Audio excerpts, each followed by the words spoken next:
In the late 90s and early 2000s, the British animated series Teletubbies became one of the most popular children's TV shows. However, this once-beloved children's series is overshadowed by various dark theories related to the true origin of its characters, based on shocking real-life facts and patients from a children's psychiatric clinic with very tragic fates. Why did the show's creators base these childish characters on something so tragic from real life?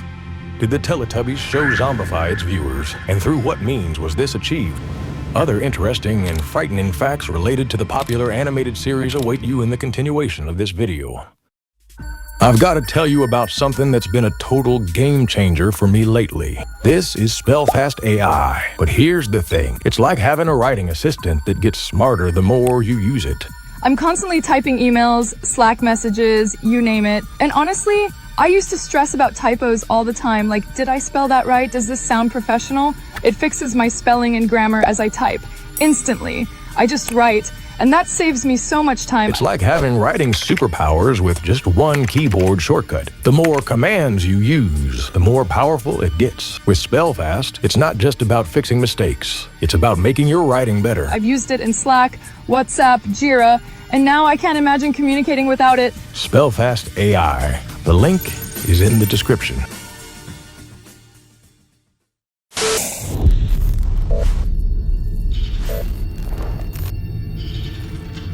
The first character whose strange origin I'll tell you about is the Teletubby named Lala. She is based on a real existing child who was mentally ill and was treated in a psychiatric clinic in Bulgaria. It was a clinic with a not-so-good reputation, to put it mildly. Children with mental disorders were kept there. They were locked in gloomy, cold, and dark rooms. It was in this clinic that a girl named Laa-Laa lived. Yes, she had an identical name to one of the four main characters from Teletubbies. And not only this girl's name, but the names of the other three Teletubbies matched those of children who were treated in this particular clinic. And what's even more frightening is the fact that all four children died on the same day.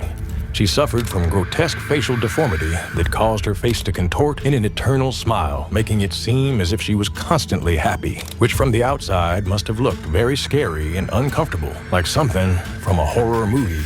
Years spent in isolation turned Lala into a deranged freak who babbled incomprehensibly and danced without stopping. Let's talk about who controls the Teletubbies in the animated show. If you've watched Teletubbies, one of the things you definitely noticed is some mysterious voice that controls every Teletubby action. They are literally like motionless dolls until the background voice sounds, making them perform various actions. Upon hearing it, they instantly obey and perform whatever this mysterious voice asks them to do. Also, at no point is it explained who this voice belongs to, which has raised many questions about the true origin of Teletubbies. Specifically, do they really lack consciousness and freedom to do what they want and live by their own rules? The theory suggests that these creatures were created to serve humans, and the show essentially reflects their training period, where they are being trained to obey commands. Similarly, the voice could be related to their origin, namely reflecting the clinic staff forcing sick children to do various things. Every new subscriber is still shaping the direction of this channel. We're small. It means so much more than joining a channel with millions of views. If you enjoyed this, become part of our story and hit subscribe.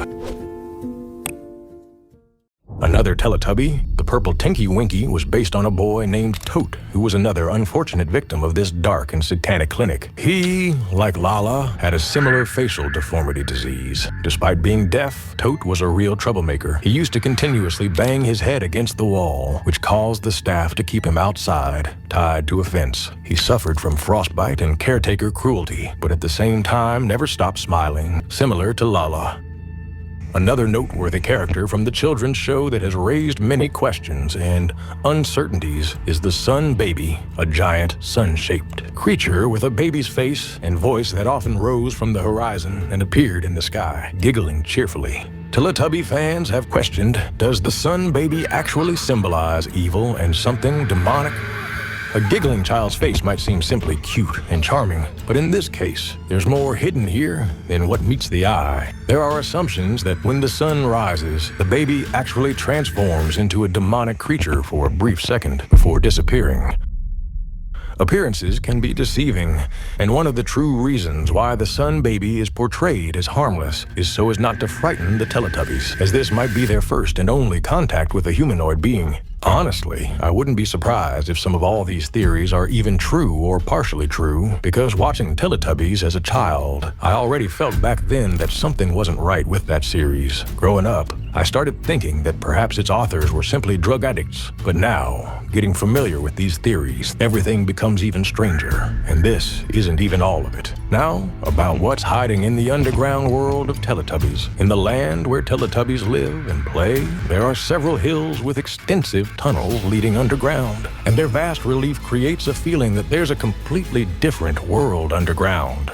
Another theory suggests that the Teletubbies are constantly being watched by creatures from underground.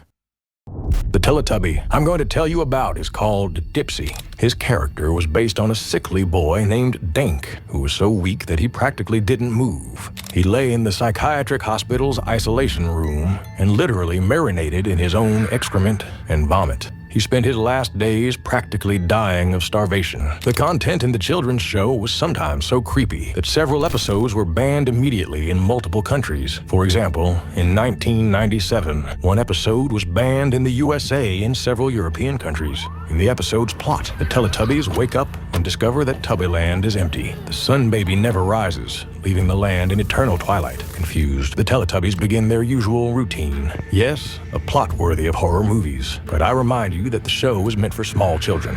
Even if it turns out that the theories about Teletubbies' origin are made up, then the fact that their authors definitely used something heavy, well, that has to be 100% truth. Interesting to know why a popular children's series author would base their fictional characters on something so sensitive and dark. Could it be some hidden message that some enthusiast will solve after several years, thus giving the animated show a second breath? If so, then the creators have succeeded, because internet users love conspiracy theories. Another shocking fact about the show, the Teletubbies animation program also had an encoded hypnotic effect. Many children's parents even called to boycott Teletubbies and remove them from TV broadcast programs, believing that the visual effects used in the children's series could somehow hypnotize children.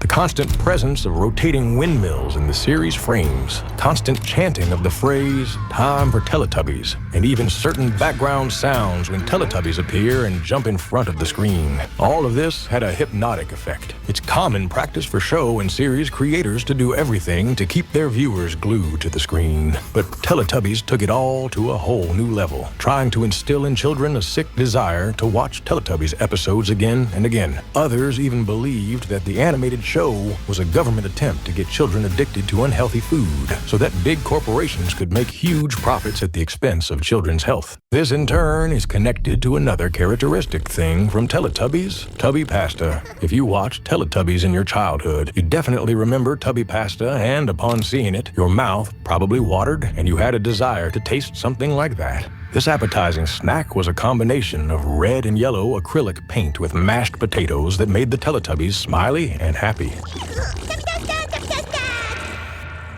This again overlaps with the theory about their origin and the psychiatric clinic where patients are constantly medicated to keep them calm.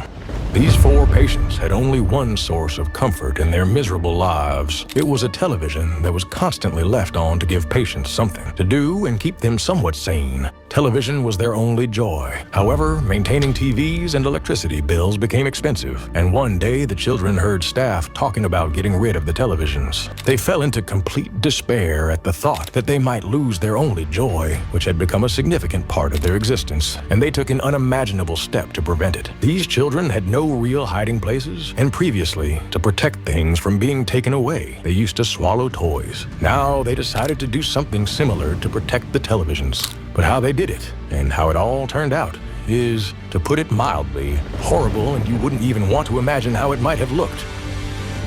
The next morning, caregivers faced a horrific scene. The children lay dead in the ward, and their blood and organs were splattered all over the room. They had tried to pull out their organs so they could put televisions inside them. Yes, and that's exactly why Teletubbies had televisions in their bellies. Oh God, I wish I hadn't even known that. Realizing that seemingly harmless animated characters and a broadcast meant for children could have such a terrifying prehistory and origin makes one feel sick. So, To conclude about how all 4 children died on the same day, their story became the most terrifying of all heard about horrors in psychiatric clinics. Teletubbies is possibly the strangest and scariest series specifically made for young children. It has so many ambiguous things and is surrounded by so many frightening theories that it's actually surprising it wasn't banned to avoid traumatizing young children's psyche. Share your thoughts about whether something dark and scary lurks beneath this seemingly harmless children's show, or if these are all just made up. Write in the comments.